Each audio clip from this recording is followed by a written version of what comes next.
Hi, Ms. Kelly. This is Arthur Wu, and today I'm going to talk about my presentation assignment about the legal case Royal versus Kisra. How this presentation is going to work is I'm going to talk about my part, and Jess is going to present her part, I suppose, on Monday. But then I'm going to offer some additional information just so that the logic of the presentation still flows as it is. So now let's begin.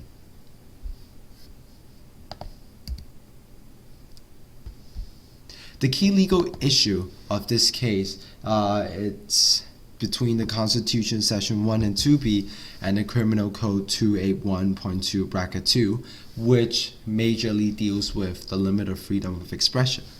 So Jim Kisra, Alberta high school history teacher, has been continuously teaching his students that Holocaust was a fabrication of Jewish conspiracy to rule the world.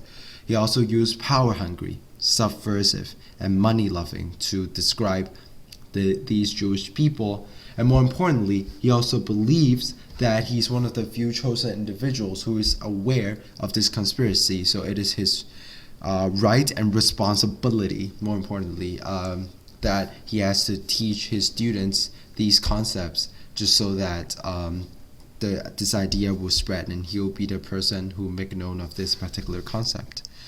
So as a result, the Crown charged Kisra under criminal code because the code prohibits willfully promoting hatred against an identifiable group. Whereas Kisra, on the other hand, argued that the law violated his freedom of expression, which is guaranteed in Section 2 of the Charter. So as this case was brought to the court, the Alberta court unanimously accepted Kisra's argument, saying that the criminal code section was way too broad. And later on, it passed on to Jess's part, which basically describes the final judgment of the Court of Appeal. And the result was quite different in a way that the court found that the violation of freedom of expression was justified under Section 1, as the law has a rational connection to its objective, but not overly limiting. So we're going to explore a little bit more between the conflict of Kisra as well as the Crown in the table, which is following right here. So on the first point, Kisra argued that the criminal code violated his right to freedom of expression. This is mentioned a little bit earlier. And at the same time, the Crown actually acknowledged the fact that the hate law violated Section 2B of the Charter, which deals with majorly the freedom of expression.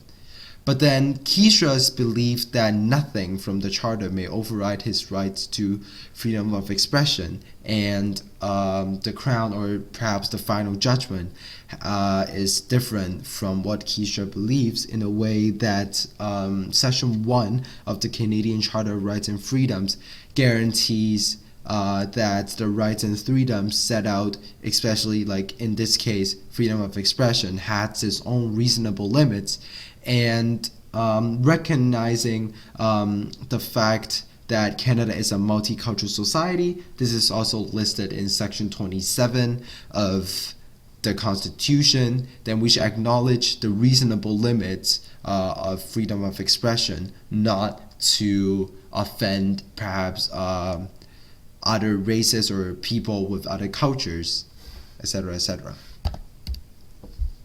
And moreover, the majority and the minority both agree that we can think whatever we want, but then there's a difference when it comes to individual publicizing his own opinion in a way that the way he does so has an impact on other individuals and the thoughts of other individuals.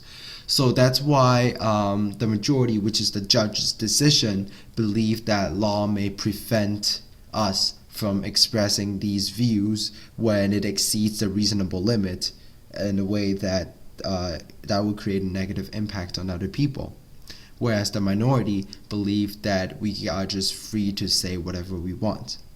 So the implication of the majority's, the judge's decision is that greater good and safety for society, as well as upholding and maintaining the idea written in the Constitution, is more paramount than a particular individual's freedom of expression, whereas the minority believe that his basic own right to freedom of expression is paramount and ought to be deserved. So, in conclusion, this case is a precedent that shows hate speech laws were constitutional, and it is still they are still constitutional. And eventually, some of the famous cases also refer back to Royal versus Kisra to make their own argument. For example, Royal versus Butler, which focuses on laws against obscenity. So basically, the judge's decision on Butler's kind of distribution or sale of pornography is the idea that there's a reasonable limit in freedom of expression, such that people can't just distribute material, like whatever materials or videos they want. So that is the final judgment, which resonates to the final judgment of Royal versus Kisra. And the second case is Royal versus Krymovsky, and it also focuses on hate speech. And in addition to the precedent that the Royal versus Kisra proposed, in this case, 2005, the court added that we should consider the totality of evidence to conclude whether a group has fallen victim to hate speech. And we should also consider the consequences when we don't find these people guilty, because just imagine if hate speech laws were not constitutional, the multiculturalism that Canada often upholds would fail in a way that the Canada justice system doesn't even recognize the basic respect that is needed for people who are from different backgrounds and different cultures. So I would say the major takeaway from this legal case, it's really despite the rights and the freedoms that we hold in the common law system, we should also aware of the fact that where the line is, and really through these cases law, we are able to figure out from real life situation where the line should be. And as the judges make the decision, they will also consider the society situation